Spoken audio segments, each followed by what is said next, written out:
Bismillahirrahmanirrahim. Assalamualaikum warahmatullahi wabarakatuh.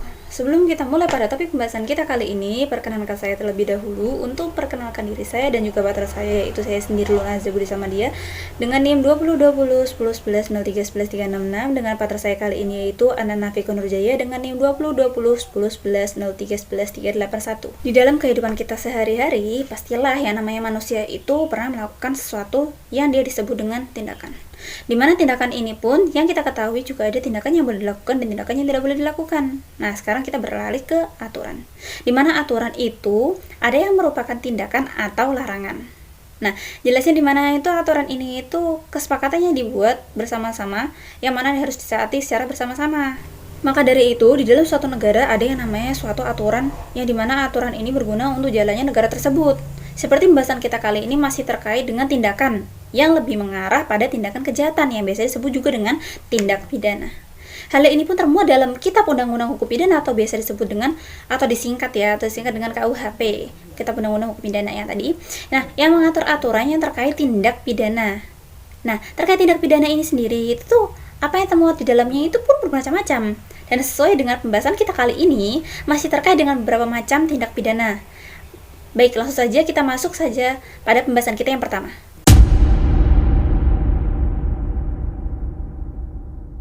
Kemudian dalam pembahasan kita yang pertama itu ada pencurian, di mana dalam pengertiannya sendiri pencurian itu termuat dalam pasal 362 Kitab Undang-Undang Hukum Pidana atau KUHP. Barang siapa mengambil barang sesuatu yang seluruhnya atau sebagian itu milik orang lain, yang mana dia itu dengan maksud itu untuk memiliki secara melawan hukum, maka mereka itu akan diancam pencurian dengan pidana paling lama itu 5 tahun atau pidana denda paling banyak itu Rp900. Nah, untuk pencurian sendiri itu mereka memiliki berbagai macam jenis pencurian. Nah, pencurian itu apa saja sih? Nah, yang pertama itu ada pencurian biasa, yang mana diatur dalam pasal 362 KUHP pidana. Kemudian pencurian ringan yang dimana diatur dalam pasal 364 KUHP. Kemudian ada pencurian dengan pemberatan yang diatur dalam pasal 363 dan 365. Nah, yang terakhir itu ada pencurian dengan kekerasan yang diatur juga dalam pasal 365. Karena macamnya ini banyak, mari kita bahas lebih dalam lagi. Nah, di mana yang pertama itu ada pencurian biasa yang termuat pada pasal 362, dia itu memiliki bagian inti deliknya. Bagian inti deliknya itu apa aja sih? Yang pertama itu ada barang siapa, jelas barang siapa itu siapa aja ya.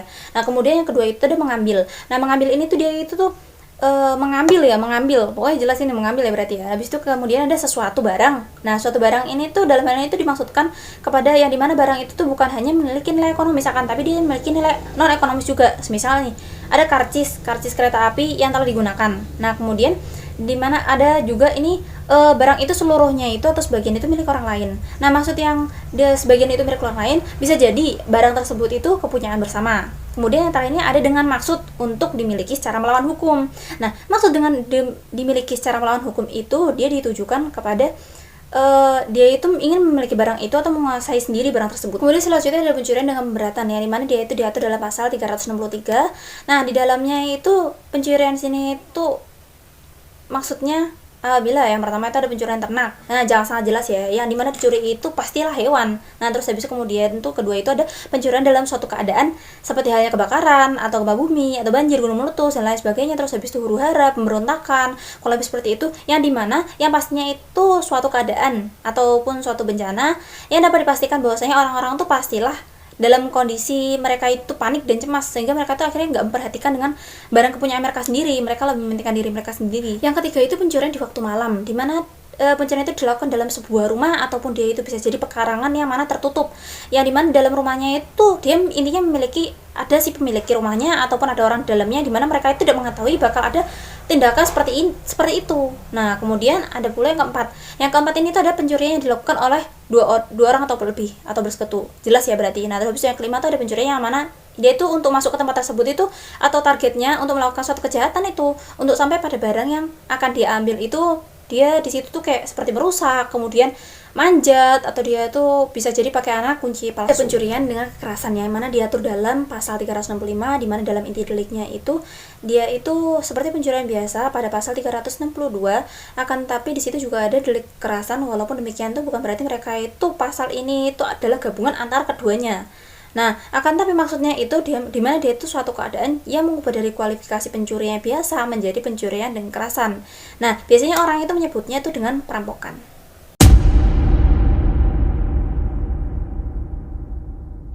Di pembahasan kedua kali ini itu ada penggelapan, di mana dalam penggelapan sendiri itu masuknya ke tindak pidana biasa dan bukan merupakan delik aduan. Nah, sedang dalam pengertiannya sendiri itu dia termuat dalam pasal 372 Kitab Undang-Undang Hukum Pidana atau KUH Pidana yang berbunyi seperti ini. Barang siapa dengan sengaja mereka itu memiliki dengan melawan hak sesuatu barang yang sama sekali atau sebagainya, termasuk kepunyaan orang lain, dan barang itu ada dalam tangannya bukan karena kejahatan, maka dia akan dihukum karena penggelapan dengan hukuman penjara selama-lamanya itu 4 tahun dan sebanyak-banyaknya itu Rp900. Jenis dalam penggelapan sendiri pun bermacam-macam, yang mana telah diatur dalam pasal 377 KUH Pidana. Nah, yang pertama itu ada penggelapan biasa yang diatur dalam pasal 372 KUH Pidana. Kemudian yang kedua itu ada penggelapan ringan yang mana diatur dalam pasal 373 KUH Pidana. Kemudian yang ketiga itu ada penggelapan dengan pemberatan yang diatur dalam pasal 374 KUH Pidana. Kemudian yang terakhir di sini ada penggelapan dalam kalangan keluarga yang mana diatur dalam pasal 375 dan juga 376 KUH Pidana. Penggelapan itu biasanya yang diatur dalam pasal 372 KUHP. Dalam pasal ini pun memiliki unsur-unsur seperti pada pasal-pasal yang lainnya. Nah, dalam unsur ini itu dia memiliki dua, yaitu unsur objektif dan unsur subjektif. Nah, selanjutnya kita bahas lebih dahulu untuk unsur objektifnya. Yang pertama itu ada mengaku sebagai milik sendiri, atau kalau istilah para sarjana itu bisa disebut dengan menguasai. Ini kalau misalkan dalam sini. Kemudian yang kedua itu ada suatu barang. Di sini tuh barang ini tuh maksudnya tuh hanya sebatas pada benda bergerak atau tidak berwujud. Yang ketiga itu di sini ada dia itu seluruhnya atau sebagian adalah milik orang lain. Nah, di sini tuh lebih kepada objeknya, di mana objeknya itu pastilah milik orang lain atau kepunyaan bersama. Nah, dia itu nggak bakal disebut dengan dia itu objek penggelapan kalau misalkan dia itu barang tersebut itu tidak mempunyai pemilik. Selanjutnya yang keempat tuh berada dalam kekuasaannya, bukan karena kejahatan. Nah, hal ini tuh dimaksudkan tindak pidana penggelapan di sini tuh bisa dalam artian menguasai, yang termasuk dalam unsur objektif. Nah, hal itu dengan tadi yang kita bahas itu sempat bahas pencurian, di mana menguasai dalam pencurian itu dia itu masuk ke dalam unsur subjektif. Nah, juga ada dalam pencurian itu dia menguasai sendiri, itu dia masuknya lebih pada tujuan dari sang pelaku. Jadi unsur menguasainya itu sendiri itu tidak perlu terlaksana. Nah, dalam perbuatan yang dilarang ini, maka dari itu dalam hal ini itu dia tuh si pelaku itu harus yang namanya membuktikan. Jadi si pelaku ini yang harus membuktikan. Lain halnya dengan penggelapan. Maksud dalam menguasai di sini itu bukanlah merupakan tujuan dari sang pelaku. Maka dari itu perbuatan menguasai itu dalam penggelapan itu harus ada dalam si pelaku.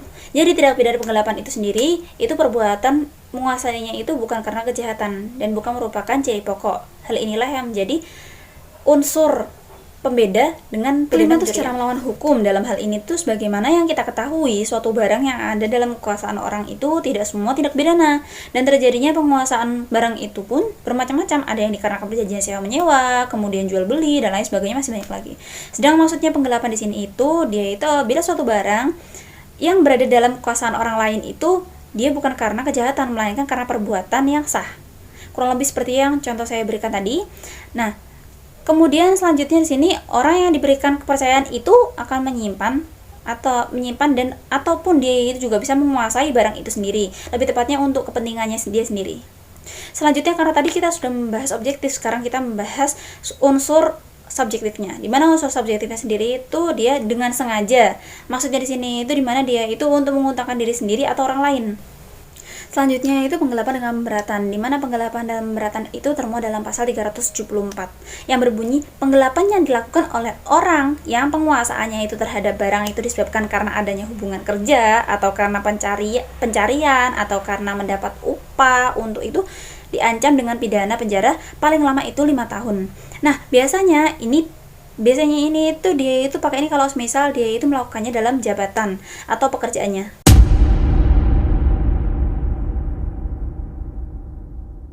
Pembahasan kita ketiga kali ini ada pemerasan dan pengancaman. Ada pemerasan itu juga pengancaman, itu mereka itu bukan berarti mereka itu benar-benar sama dalam segala aspek, akan tapi mereka memiliki perbedaan juga di antara keduanya. Nah, sebelum kita masuk dalam pembahasan kita, saya akan menjelaskan masing-masing terlebih dahulu. Nah, yang pertama itu kita akan membahas pemerasan. yang diatur dalam pasal 368 KUH pidana, sedangkan yang kedua itu ada pengancaman yang dimana dia termuat dalam pasal 369 KUH pidana. Dalam penjelasan terkait materi ini mungkin akan cukup singkat. Lanjut, yang pertama itu ada pemerasan sendiri yang diatur dalam pasal 368 Kitab Undang-Undang Hukum Pidana yang berbunyi seperti ini. Barang siapa dengan maksud untuk menguntungkan diri sendiri atau orang lain secara melawan hukum, memaksa orang lain dengan kekerasan atau ancaman kekerasan, kemudian untuk memberikan suatu barang yang seluruhnya atau sebagainya itu milik orang lain, ataupun supaya memberikan hutang maupun mereka itu menghapus piutang, maka diancam karena pemerasan. Dalam penjelasan terkait materi ini mungkin akan cukup singkat. Lanjut, yang pertama itu ada pemerasan sendiri yang diatur dalam pasal 368 KUH pidana yang berbunyi, barang siapa dengan maksud untuk menguntungkan diri sendiri atau orang lain secara melawan hukum, memaksa orang lain dengan kekerasan ataupun ancaman kekerasan untuk memberikan suatu barang yang seluruhnya atau sebagainya itu milik orang lain, atau supaya memberikan hutang maupun menghapus piutang, maka mereka itu akan diancam karena pemerasan, dijatuhi hukuman dengan pidana penjara paling lama itu 9 tahun. Dalam unsur pemerasan yang ada pada pasal 368 ayat 1 KUH pidana itu, dia itu memiliki dua unsur, yaitu objektif dan subjektif. Kita bahas yang pertama dulu, yaitu unsur subjektif. Di mana unsur subjektif ini dia meliputi ada memaksa, kemudian ada orang lain, terus habis itu kemudian dengan kekerasan atau ancaman kekerasan, cukup jelas ya. Terus habis itu kemudian di sini ada untuk memberikan atau menyerahkan suatu barang yang seluruhnya atau sebagainya itu milik kepunyaan orang lain ya. Nah, kemudian yang kelima itu ada supaya memberi hutang. Nah, di sini bahwa si pemeras itu memaksa orang yang diperas untuk membuat suatu perikatan ataupun suatu perjanjian yang menyebabkan orang yang diperas itu harus membayar jumlah uang tertentu. Jadi di sini yang dimaksud dengan memberi hutang atau dalam hal lain itu bukanlah berarti dia itu dimaksudkan untuk mendapatkan uang atau pinjaman dari orang yang diperas, akan tetapi dia itu membuat suatu perikatan yang berakibat timbulnya kewajiban bagi yang diperas itu untuk membayar jumlah uang kepada si pemeras ataupun kepada orang yang dikehendakinya. Nah, terus kemudian di sini tuh ada untuk menghapus piutang. Nah, untuk menghapus piutang di sini itu dia tuh menghapus atau meniadakan perikatan yang sudah ada dari orang yang diperas kepada si pemeras atau orang tertentu yang dikehendaki oleh si pemeras. Karena tadi kita sudah membahas unsur objektif, maka sekarang kita masuk pada unsur subjektifnya, di mana dia yang pertama ada dengan maksud, yang kedua ada menguntungkan diri sendiri atau orang lain. Nah, selanjutnya pembahasan selanjutnya itu ada pengancaman, di mana pengancaman sendiri itu termuat dalam pasal 369 KUH pidana yang berbunyi, barang siapa dengan maksud menguntungkan diri sendiri atau orang lain secara melawan hukum dengan ancaman pencemaran baik lisan maupun tulisan, atau dengan ancaman akan membuka rahasia, memaksa seorang supaya memberikan suatu barang yang seluruhnya atau sebagian itu milik orang lain, atau supaya memberikan hutang atau menghapus piutang, maka diancam dengan pidana penjara paling lama itu 4 tahun. Adapun unsur dalam tindak pidana pengancaman ini dia terbagi menjadi dua, yaitu pertama objektif dan subjektif. Yang kita bahas dulu objektif. Jadi unsur objektif sini meliputi memaksa, kemudian orang lain, ada juga dengan ancaman pencemaran baik lisan maupun tulisan, ataupun ancaman akan membuka rahasia. Nah, di sini itu pencemaran itu dia dengan kata lain itu merupakan ancaman yang buat malu. Maksudnya itu dia itu menyerang kehormatan atau nama baik seorang itu. Nah, kemudian dengan menuduh suatu hal yang maksudnya itu nyata agar hal itu diketahui oleh umum. Nah, hal inilah yang biasa terjadi pada pencemaran lisan. Sedangkan untuk pencemaran tertulis sendiri itu semisal dengan menyebarkan atau menempelkan tulisan atau lukisan. Tapi biasa sekarang itu kita itu memakai gambar. Nah, yang mana menempelkan hal tersebut itu entah tulisan maupun gambar ataupun lukisan itu di tempat umum yang pastinya akan banyak dilihat oleh orang banyak. Dan yang terakhir ini itu ada ancaman membuka rahasia. Dalam hal ini itu yang dimaksudkan dengan rahasia sendiri itu seperti dalam pasal 322 KUH pidana yang berkaitan dengan pembukaan rahasia oleh orang yang karena jabatannya atau pekerjaannya itu wajib menyimpan rahasia itu. Sebagai contohnya, nah misalnya nih aja nih, seorang notaris, dia itu wajib menyimpan rahasia terhadap semisal dia itu isi dari surat hibah, terus habis itu yang dimana dia itu bersifat rahasia. Nah, sehingga bila si notaris ini itu membuka rahasia, maka notaris ini akan dikenakan pasal 322 KUH pidana. Mudahnya pengertian buka rahasia di sini itu untuk memberitahukan kepada orang lain ataupun pihak ketiga hal-hal mengenai orang yang diancam atau orang ketiga yang terkait dengan orang yang diancam. Nah, selanjutnya itu ada supaya memberi hutang, kemudian dan menghapus hutang. Selanjutnya, karena tadi kita sudah membahas unsur objektif, sekarang kita membahas unsur subjektifnya. Yang meliputi pertama itu dengan maksud, kedua itu untuk menguntungkan diri sendiri atau orang lain. Mudahnya pengertian membuka rahasia di sini itu memberitahukan pada orang lain atau pihak ketiga hal-hal mengenai orang yang diancam atau orang ketiga yang terkait dengan orang yang diancam. Nah, kemudian selanjutnya itu unsur objektifnya ada juga supaya memberi hutang. Terus habis itu ada juga menghapus hutang. Nah, selanjutnya kita bahas untuk unsur subjektifnya, ini yang terakhir. Dia itu meliputi pertama dengan maksud, yang kedua itu ada untuk menguntungkan diri sendiri atau orang lain. Selanjutnya mengenai penadahan. Penadahan berdasarkan pasal 480 KUHP digabung antara delik sengaja atau mengetahui barang itu berasal dari kejahatan dan delik kelalaian atau culpa ditandai dengan kata-kata patut dapat mengetahui. Barang itu berasal dari kejahatan sehingga disebut sebagai delik pro parte dolus pro parte culpa. Artinya separuh sengaja, separuh kelalaian. Tindak pidana penadahan atau disebut juga tindak pidana permudahan diatur dalam bab 30 KUH pidana.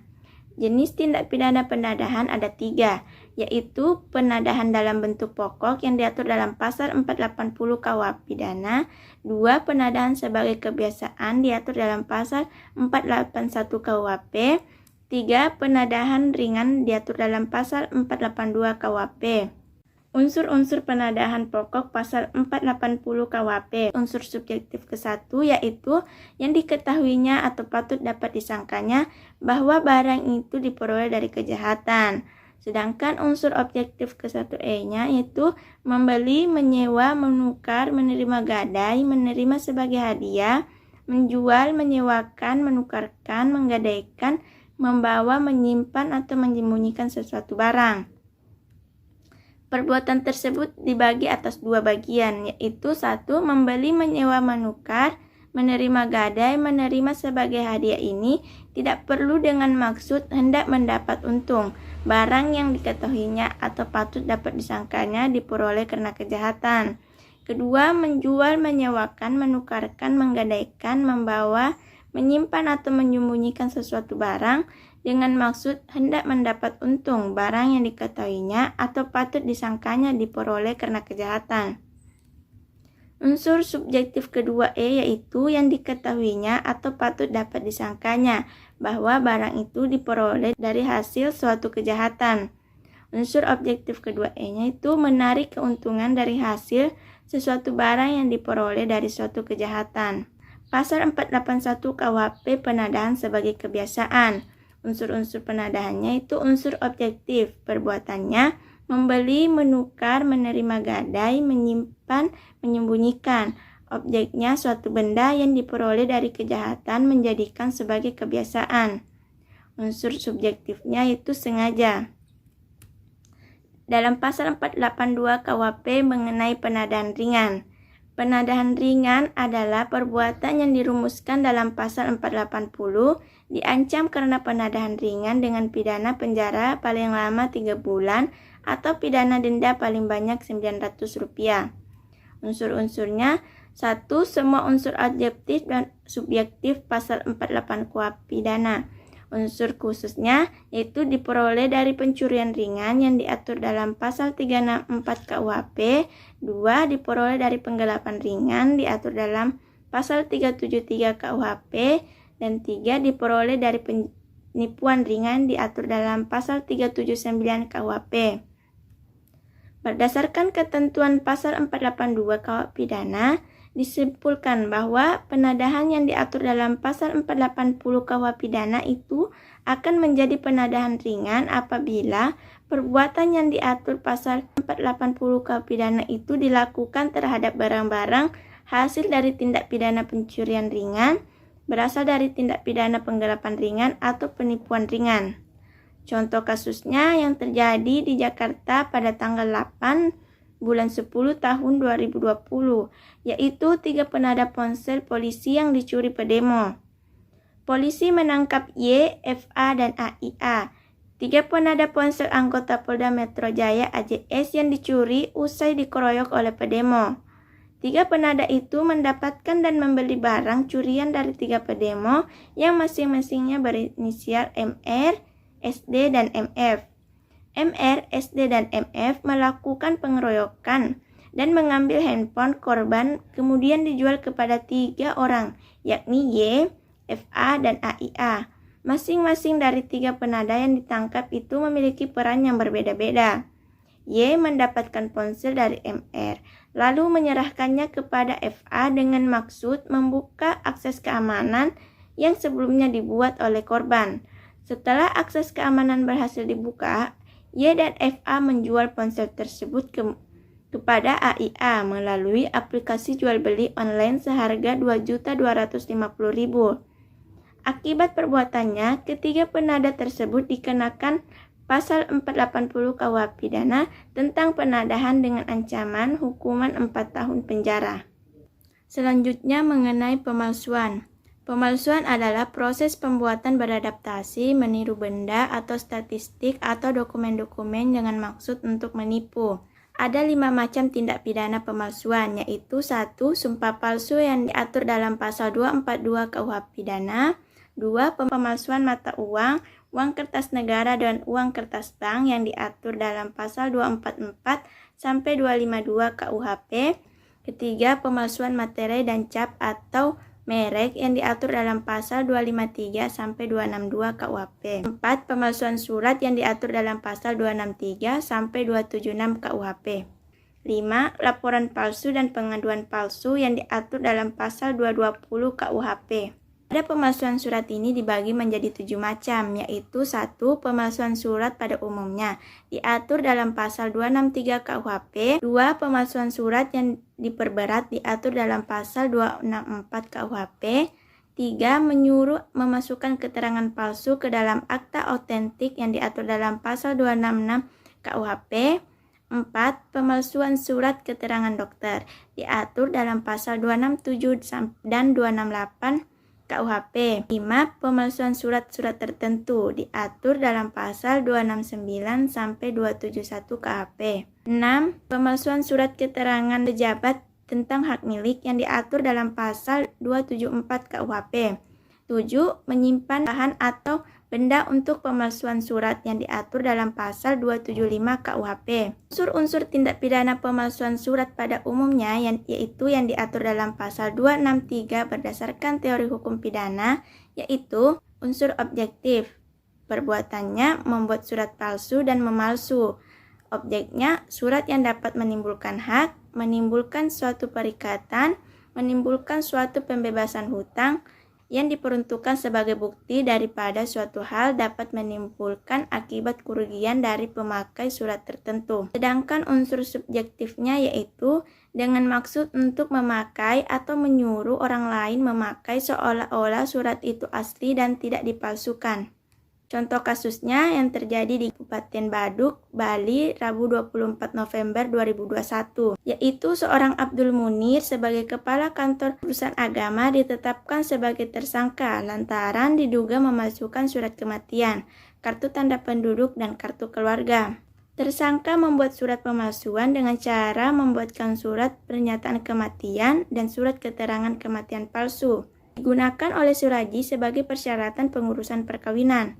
Surat tersebut menerangkan bahwa Dia Suartini telah meninggal dunia, padahal yang bersangkutan masih hidup dan sehat, sehingga dengan adanya hal ini menimbulkan kerugian bagi korban Dia Suartini. Dan tersangka juga memalsukan KTP dan KK seorang wira swasta bernama Suraji dan Herani. Surat-surat tersebut kemudian digunakan oleh Suraji sebagai lampiran persyaratan pengurusan perkawinan antara Suraji dengan Hernani.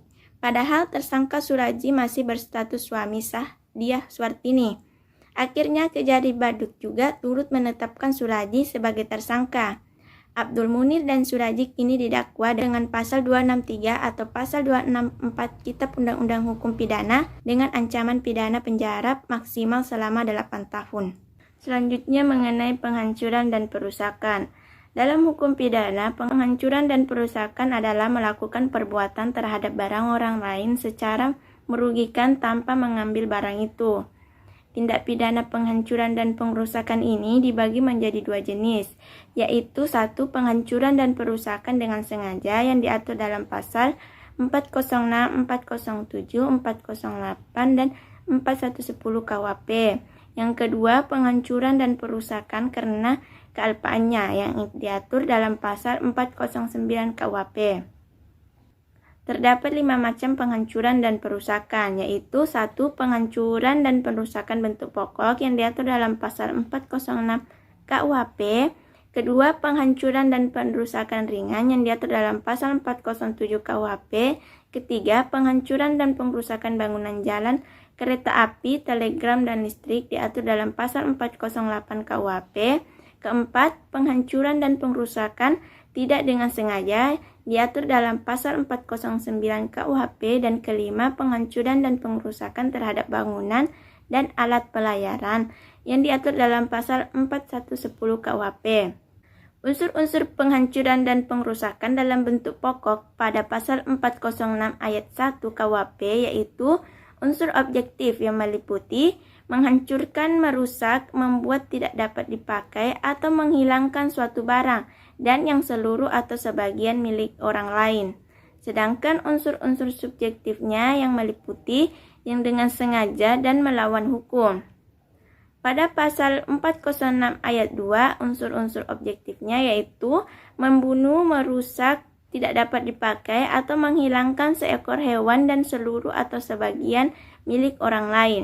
Unsur subjektif yaitu dengan sengaja dan secara melawan hukum. Contoh kasusnya yaitu yang terjadi pada hari Jumat tanggal 16 Agustus tahun 2019. Arif melakukan penembakan terhadap anjing bedo sehingga Arif dijerat dengan pasal perusakan terhadap barang, pasal 406 ayat 2. Sekian dari kelompok kami. Wassalamualaikum warahmatullahi wabarakatuh.